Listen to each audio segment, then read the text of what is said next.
So elections to the post of the Congress president is now over. The election process is over.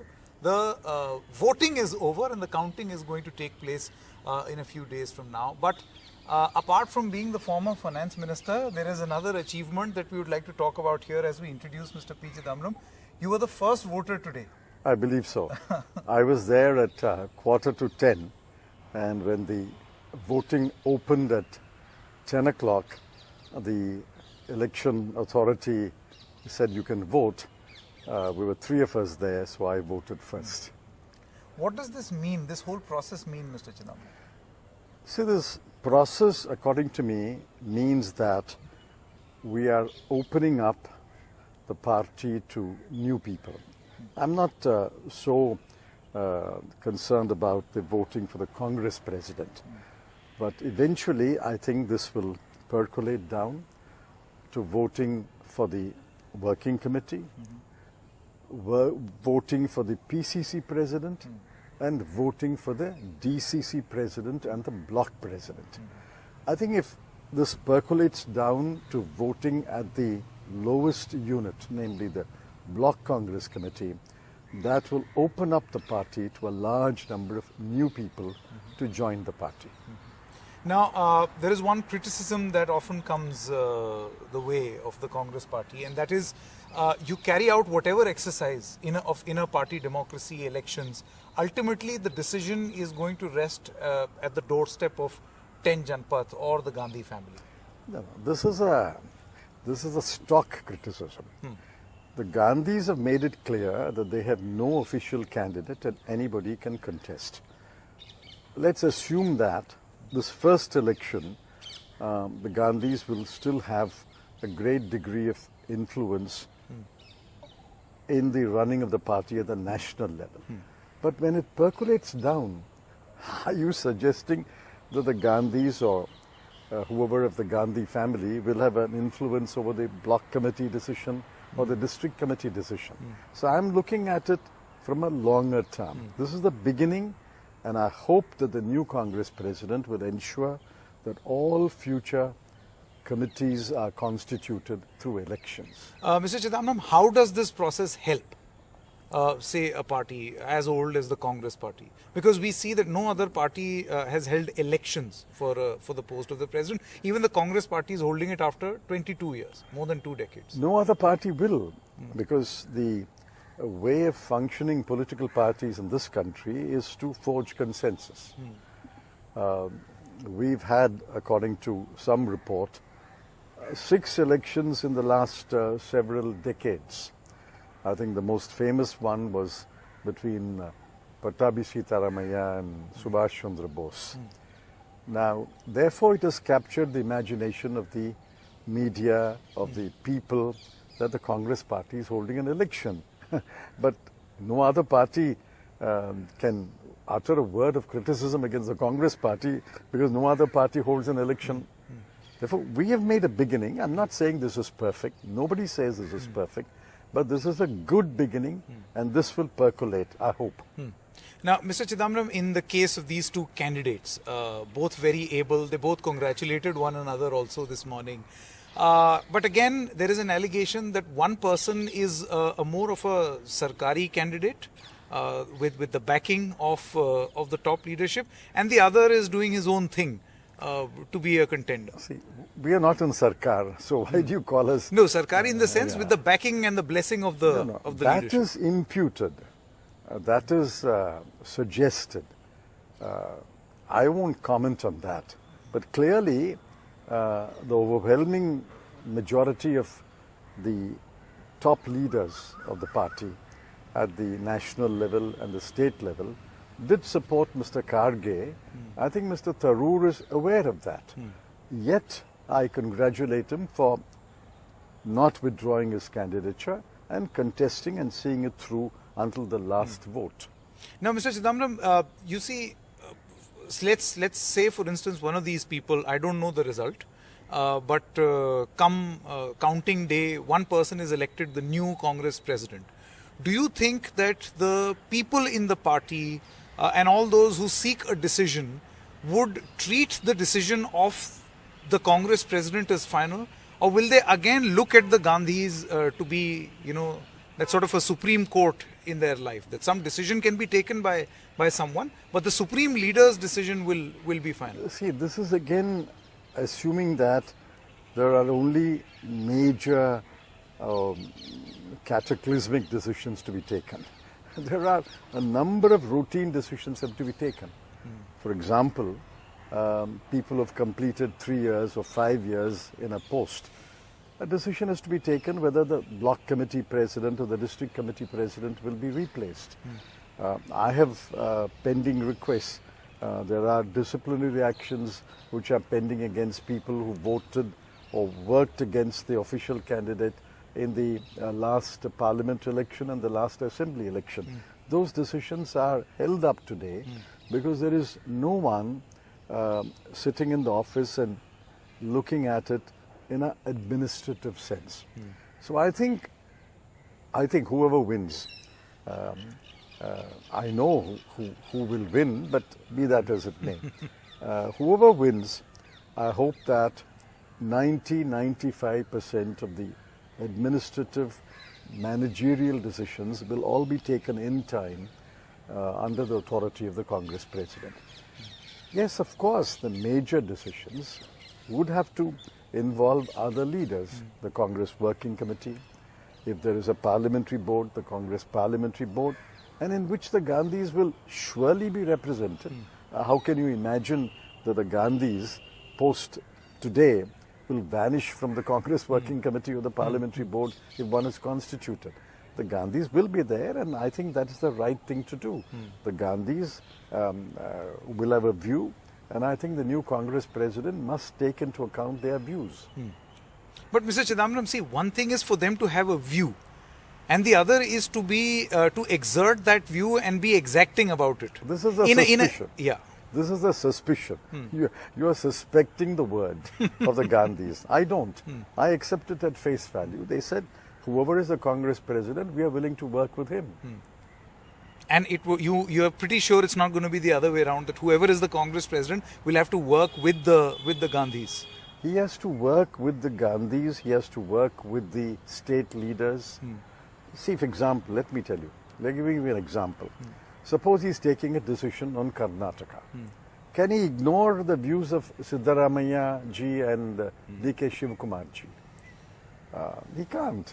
If you're taking a decision about Madhya Pradesh, whether they are in the working committee or parliamentary board, can you ignore the views of Digvijay Singh ji and Kamal Nath ji?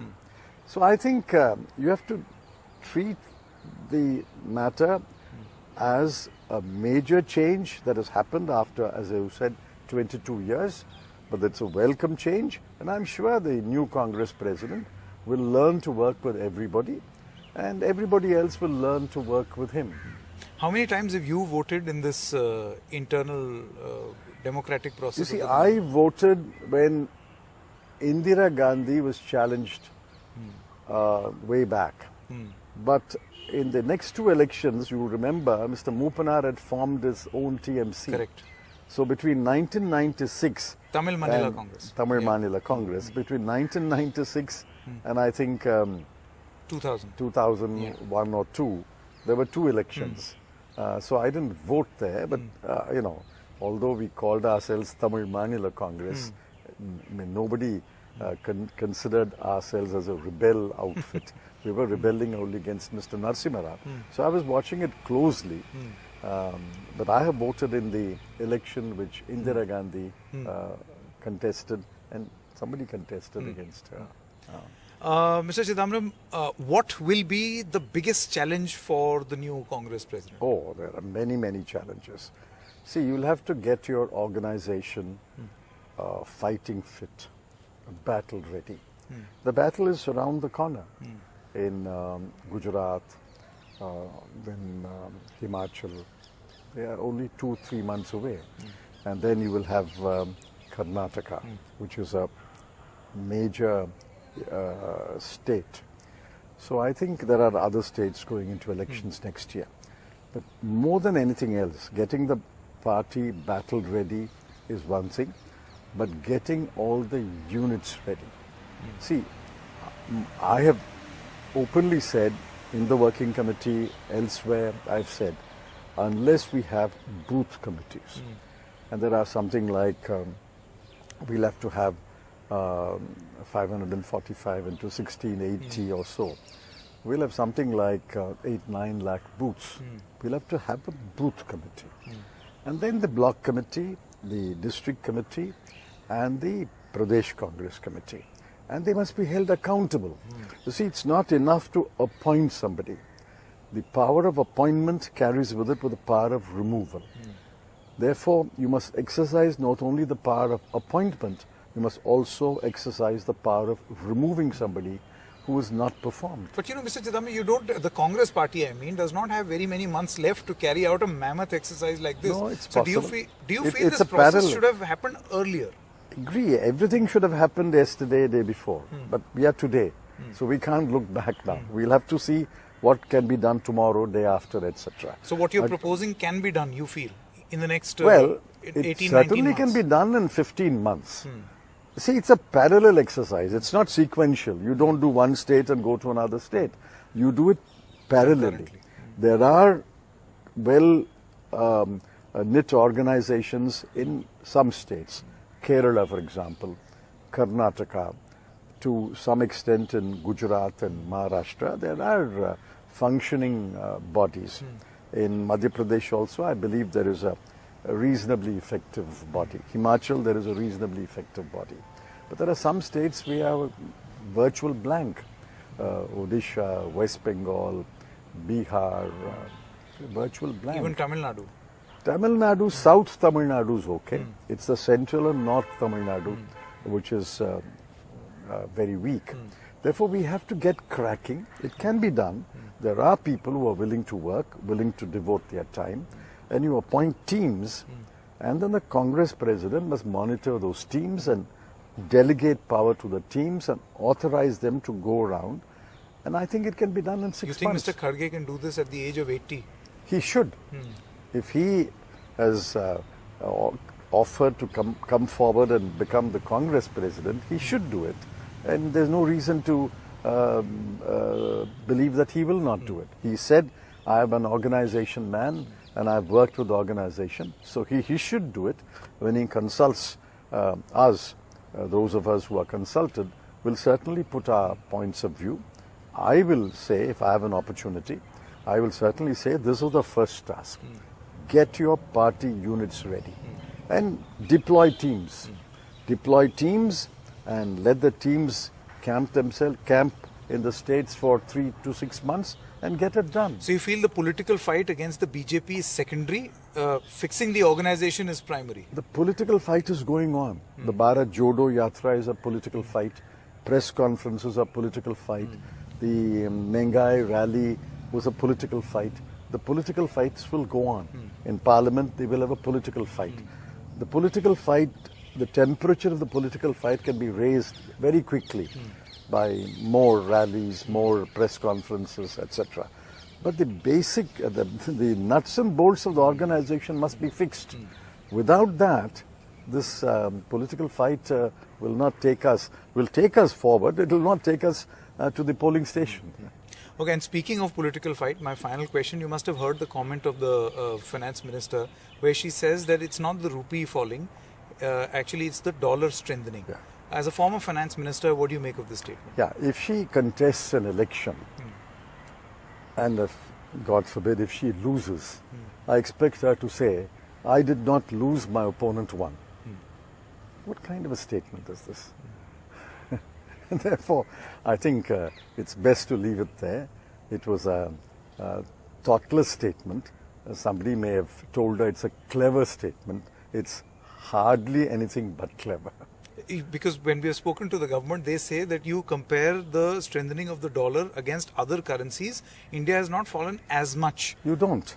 You don't do that. If my per capita is the same as your per capita, if my household saving is same as your household savings, if my GDP is as big as your GDP, then surely you can compare my currency with your currency. But if all other things are not comparable and there's a huge difference, what is the point of saying my currency is fallen less than your currency. It all depends upon the stage of development of the country. And India's stage is pretty low. We may be the 5th largest economy because of our population. Even if our per capita is low, the GDP will be high. But we are poor, and there is hunger, there is malnutrition, there are huge deficiencies in health and education. So you have to be modest about it, you have to be humble about it, and not say, well, my currency has fallen lower than your currency. Your currency has fallen, period. Now tell us how you will stabilize your currency. All right. Mr. Chidambaram, thank you so much for your time. Thank you so much.